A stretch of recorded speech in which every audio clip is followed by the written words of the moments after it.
Hello students, welcome back to my next video lecture of electrostat.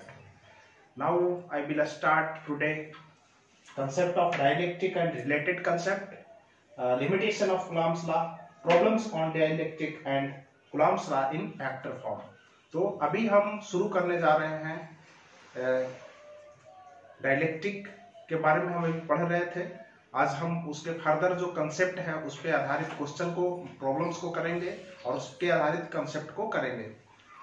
तो देखिए हमने बताया था कि जब भी कोई दो चार्ज Q1 और Q2, जब भी कोई चार्ज है Q1 और Q2 किसी पार्टिकुलर डिस्टेंस पे रखा है तो यह निर्भर करता है कि दोनों चार्ज के बीच में कौन से मटेरियल है या मटेरियल नहीं है।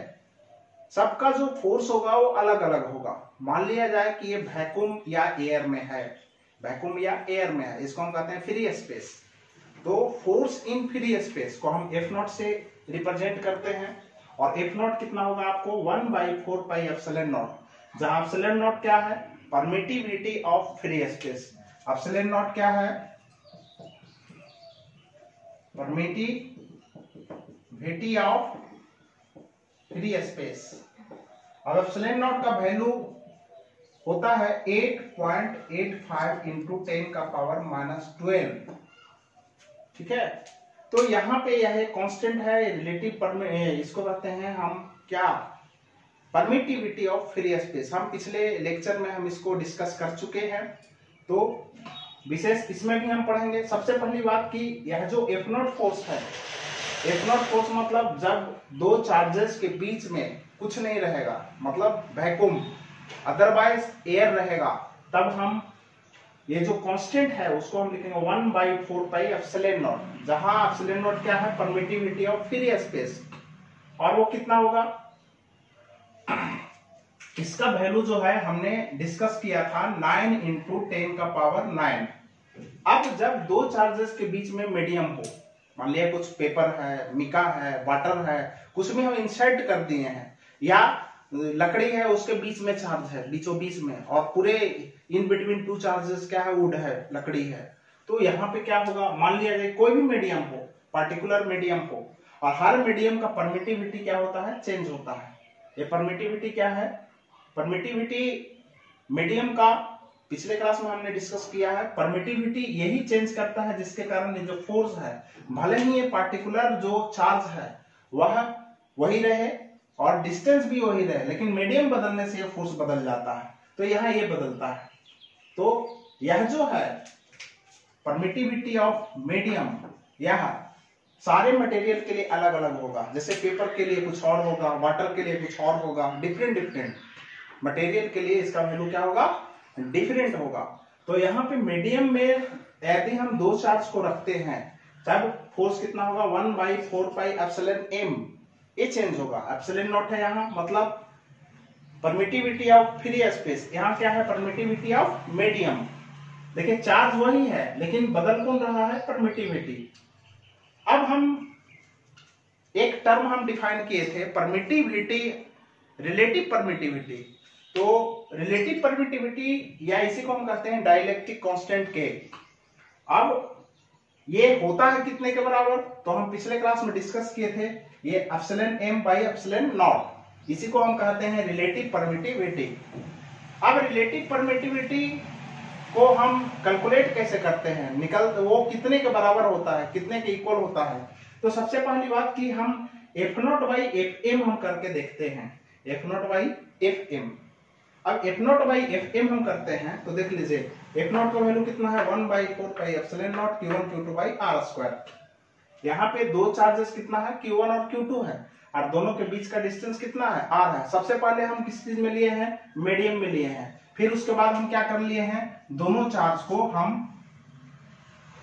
किसी मीडियम में ले रहे हैं। सबसे पहले हम फ्री स्पेस में लिए हैं, फिर किस में ले रहे हैं, मीडियम में ले रहे हैं। चार्ज उतना ही है Q1 और Q2, और दोनों के बीच का डिस्टेंस भी उतना ही है, कितना, r। पहले जो फोर्स था वह F0 था फ्री स्पेस में, अब फोर्स कितना हो गया है, Fm हो गया है। क्यों हो गया Fm, क्योंकि इसके बीच में हम डाइलेक्ट्रिक भर दिए हैं, कोई ना कोई पार्टिकुलर मटेरियल भर दिए हैं। अब देख लीजिए यहाँ पे Fm है, Fm मतलब मीडियम में जो फोर्स आ रहा है, और ये क्या है, जो फ्री स्पेस में जो फोर्स आ रहा है। अब उसको हम फ्री स्पेस में जो फोर्स है डिवाइडेड बाय मीडियम में जो फोर्स है उसको डिवाइड करते हैं तो आता है कितना। तो ये जो फ्री स्पेस में फोर्स है वो कितना होगा, 1/4 pi epsilon naught Q1 Q2 by R square. अब जो मीडियम में फोर्स है वो कितना होगा, 1/4 pi epsilon M into Q1 Q2 by R square. अब देखिए Q1 Q2 cancel, R square cancel, तो बचेगा कितना, 4 पाई भी कैंसिल, तो ये बचेगा आपको epsilon M by epsilon not. आप पिछले क्लास में पढ़ा चुके हैं कि इसी को हम कहते हैं रिलेटिव परमिटिविटी और इसी को कहते हैं डाइलेक्ट्रिक कांस्टेंट। तो यहाँ पे डाइलेक्ट्रिक कांस्टेंट किसके बराबर हो रहा है, तो force in free space divided by force in medium having same charge and same distance. हम डिस्टेंस को नहीं बदल रहे हैं, चार्ज को नहीं बदल रहे हैं, तो वहां पे जो रेशियो है किसका, force in free space divided by force in medium, दोनों का जो रेशियो है, दोनों का जो डिवीजन है वो आपको क्या आ रहा है, डाइलेक्ट्रिक कांस्टेंट K के बराबर आ रहा है। यहां पे एक चीज और ध्यान देंगे कि जैसे जैसे हम ये बढ़ेगा, इसका वैल्यू होता है जैसे 2 होता है, 4 होता है, किस मतलब डिफरेंट मीडियम के लिए इसका जो एप्सिलॉन M का वैल्यू है वो कितना होता है, डिफरेंट होता है। तो यहाँ पे हम ये चेंज होगा, ये बदलेगा, तो ये क्या होगा, ये भी बदलेगा। तो यहाँ पे अगर ये बदलता है तो ये भी बदलेगा, लेकिन ये बढ़ रहा है तो ये क्या होगा, घटेगा या बढ़ेगा। जैसे एप्सिलॉन नॉट था पहले, अब एप्सिलॉन M हो गया, तो ये बढ़ेगा तो ये क्या होगा, घटेगा। इसका मतलब कि अगर फ्री स्पेस में है कोई भी चार्ज जो है वो फ्री स्पेस में है तो फोर्स कितना है, F0 है। और जब मीडियम में आ गया तब फोर्स कितना हो गया, Fm हो गया मीडियम में। क्लियर है। तो यहाँ पे इस मेन जो दोनों के बीच का जो डिस्टेंस है वो R है और दोनों का जो चार्ज है वो Q1 Q2 सेम है, चेंज नहीं हो रहा, इंटरचेंज नहीं हो रहा, लेकिन फोर्स जो है वो फ्री स्पेस में होगा तो ज्यादा होगा। इसके अलावा जब हम मीडियम में रखते हैं तो फोर्स क्या होगा, कम जाएगा। क्यों कमेगा, क्योंकि इसका वैल्यू है वो बढ़ता है, इंक्रीज करता है, तो ये क्या हो जाएगा, डिक्रीज करेगा। तो यहाँ पे देख लीजिए जैसे ही हम मीडियम रखते हैं तो फोर्स क्या हो जाता है जी, फ्री स्पेस में जितना फोर्स होता है उससे कम जाता है, भले ही डिस्टेंस हम ना घटाएं बढ़ाएं और चार्ज घटाएं बढ़ाएं नहीं, तो लेकिन जो फोर्स है वो क्या हो जाता है, डिक्रीज कर जाता है। फिर इससे हम फर्दर पढ़ेंगे अभी, तो इसको आप राइट डाउन कीजिए, तब तक हम थोड़ा सा ये करते हैं।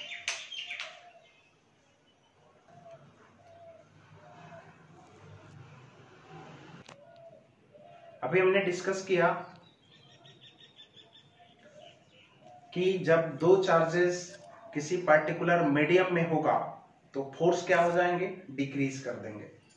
ठीक है, हमने क्या बोला, लिसन, यह एक वेरी कंसेप्चुअल क्वेश्चन है फॉर IIT JEE, हमेशा इस पे आधारित सवाल पूछते हैं। ठीक है, तो यहाँ पे हमने क्या बोला कि जब भी मीडियम में हम चार्ज को रखते हैं, सेपरेशन सेम रहेगा, चार्ज सेम रहेगा, तो फोर्स क्या हो जाता है, डिक्रीज कर जाता है।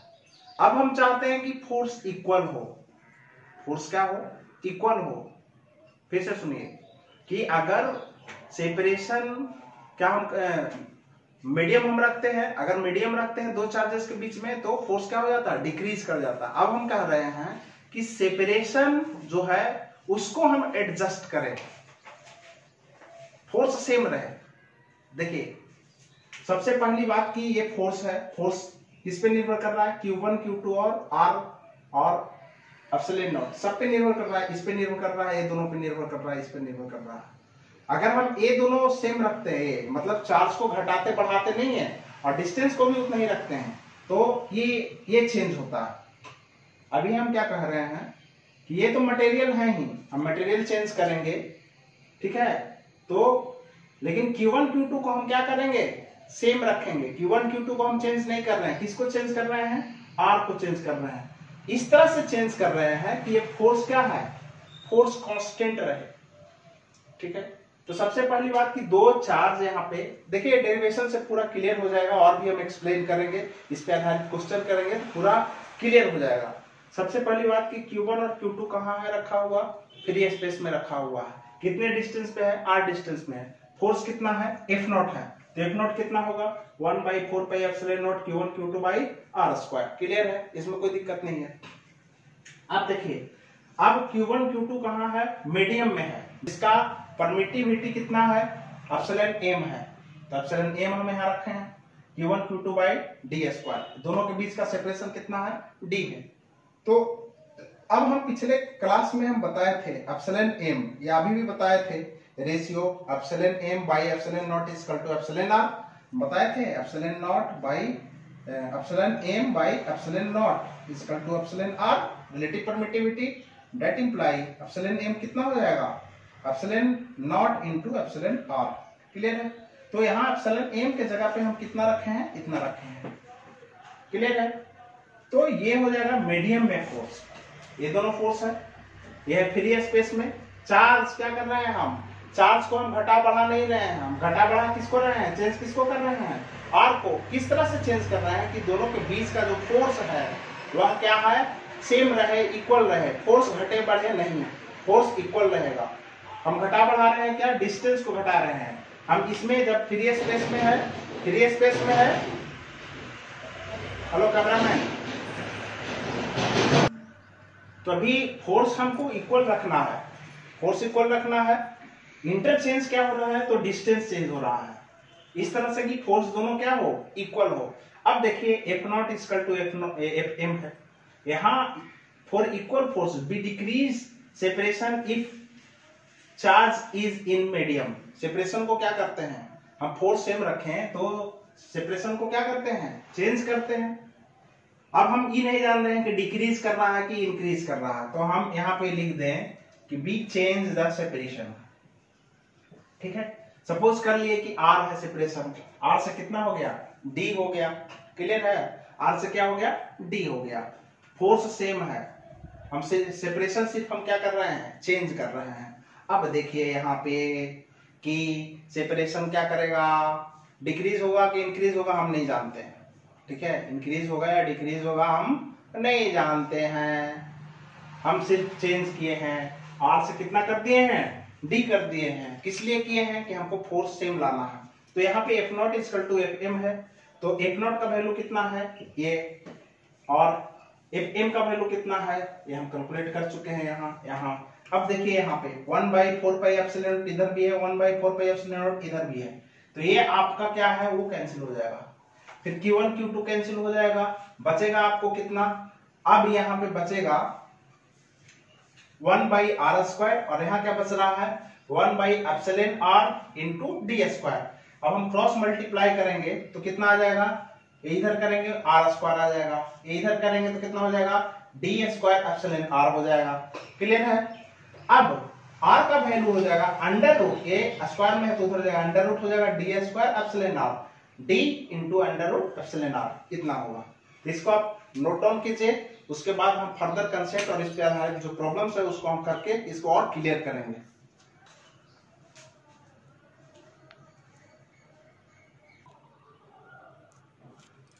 तो अभी उसी पे डाइलेक्ट्रिक पे जो आधारित एक प्रॉब्लम्स है उससे हम कंसेप्ट को ज्यादा क्लियर करेंगे कि आखिर उसका जो इस्तेमाल है कि हम किसी भी फोर्स को उतना ही रहने दें तो हमको क्या करना पड़ता है, सेपरेशन चेंज करना पड़ता है। तो उस पे आधारित क्वेश्चन है कि two charges of magnitude 3 millicoulomb and 6 millicoulomb separated by a distance 1 meter is a, if a slab of thickness 20 centimeter inserted between them, then force become half। जैसे कि हम बताए थे कि जैसे ही हम डाइलेक्ट्रिक्स इंसर्ट करते हैं, बीच में चार्ज के रखते हैं, तो फोर्स क्या हो जाता है, डिक्रीज कर जाता है।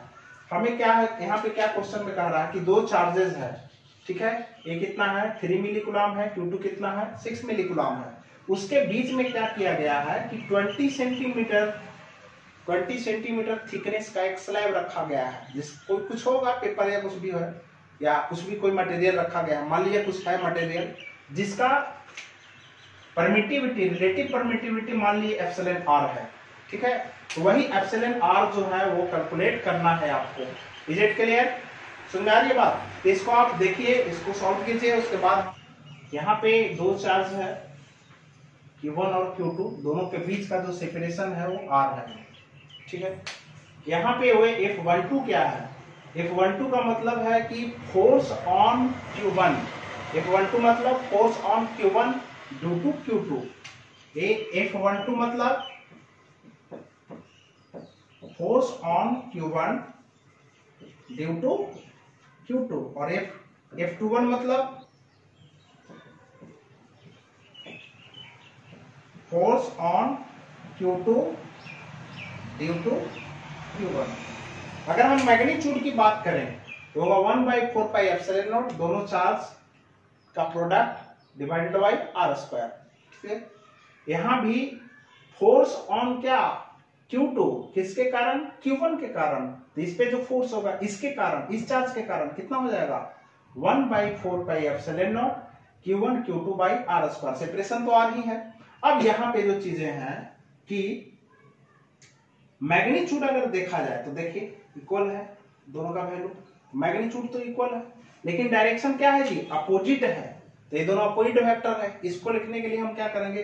F12 equal to minus F21, मतलब दोनों का मैग्नीट्यूड सेम है लेकिन क्या है? डायरेक्शन अपोजिट है। इसका मतलब क्या हुआ कि Q1 Q2 पे जितना फोर्स लगा रहा है मैग्नीट्यूड में, Q2 भी Q1 पे उतना ही फोर्स लगाता है। क्लियर है? समझ में आई बात? तो Q1 पे जितना फोर्स Q2 लगा रहा है, Q2 पे Q1 उतना ही फोर्स लगा रहा है। क्लियर है? समझ में आ रही है बात? तो यहाँ Q1 Q2 क्या है? दो चार्ज है और जो फोर्स लग रहा है एक दूसरे पे वह एक्शन रिएक्शन है। क्या है? Action reaction. तो यहाँ पे जब एक्शन रिएक्शन पेयर हो तो न्यूटन्स थर्ड लॉ के अनुसार इक्वल और अपोजिट फोर्स लगा रहा है। Q1 जितना फोर्स लगा रहा है Q2 पे, ठीक है, उतना ही Q1 Q2 पे जितना फोर्स लगा रहा है Q2 भी Q1 पे उतना ही फोर्स लगा रहा है, लेकिन अपोजिट इन डायरेक्शन। तो यहाँ पे एक्शन रिएक्शन, दोनों एक्शन, एक एक्शन कर रहा है दूसरा रिएक्शन कर रहा है, तो दोनों फोर्स क्या है? इक्वल है यहाँ पे। दूसरी चीजें है कि लिमिटेशन ऑफ कूलम्ब्स लॉ। तो अभी हम थोड़ा चर्चा कर लेंगे लिमिटेशन ऑफ कूलम्ब्स लॉ, कि कूलम्ब्स लॉ किस किस क्षेत्र में वैलिड है।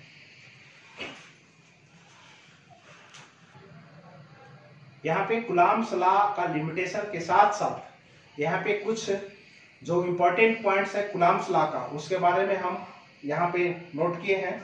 तो यहाँ पे कूलम्ब्स लॉ जो वैलिड है वो स्टैटिक चार्ज के लिए है, मतलब जो रेस्ट में है। जैसे मोशन में करेगा तो उसके बीच का जो सेपरेशन है वो इंटरचेंज होंगे लेकिन आर तो हम क्या लेते हैं? मतलब आर लेते हैं सेपरेशन दो चार्ज के बीच का। तो यहाँ पे जो स्टैटिक चार्ज है मतलब रेस्ट में, उसके बारे में कूलम्ब्स लॉ वैलिड है, उसी के रिगार्डिंग वैलिड है, ठीक है। Coulomb's law point charge, Coulomb's law is valid for point charge. जैसे देख लीजिए, कोई ये चार्ज ले रहे हैं हम Q1 और Q2, दोनों के बीच का डिस्टेंस सेम है, मतलब R है तो R है, लेकिन जैसे ही हम कहें कि नहीं हम एक रॉड लें और इसका सेपरेशन यहाँ से R है इस चार्ज का, इस पे हम फोर्स कैलकुलेट करना चाहें, इस पोर्शन का देख लीजिए डिस्टेंस चेंज हो गया, इस पोर्शन का देख लीजिए डिस्टेंस चेंज हो गया। तो पॉइंट लॉ के लिए ही कूलम्ब्स लॉ वैलिड है। अगर इस तरह का जो डिस्ट्रीब्यूशन ऑफ चार्ज है उसके लिए कूलम्ब्स लॉ को हम कंसीडरेशन में लाने के लिए हम हर एक पार्ट के कारण जो इस चार्ज पे फोर्स लग रहा है उसको हम फिर वेक्टर सम करके निकालते हैं। तो अगला हम पढ़ेंगे सुपरपोजिशन थ्योरम, तो उसमें हम बताएंगे इसके बारे में। तो यहाँ पे कूलम्ब्स लॉ जो है वह सिर्फ पॉइंट चार्ज के लिए वैलिड है। कूलम्ब्स लॉ लॉन्ग रेंज के लिए है, कुछ किलोमीटर तक के लिए कूलम्ब्स लॉ वैलिड है, मतलब लॉन्ग रेंज फोर्स के लिए, जैसे 1 मीटर किलोमीटर तक वैलिड है।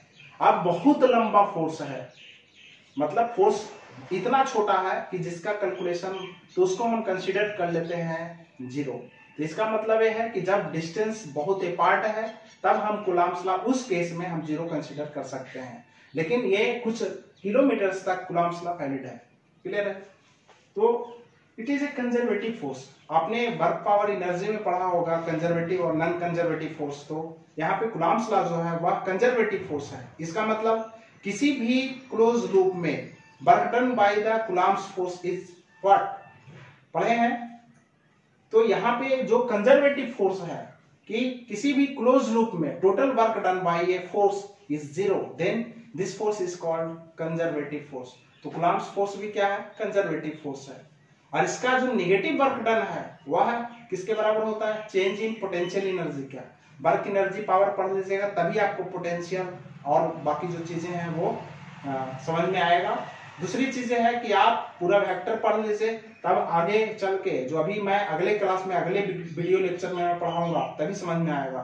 तो इससे पहले आप क्या कर लेंगे, पूरा वेक्टर का जो ये है थ्योरम है उसको आप कर लेंगे। क्लियर है? दो चार्जेस के बीच का जो फोर्स है जैसे Q1 और Q2 है वह लाइन ज्वाइनिंग टू चार्जेस के ही अलोंग होता है।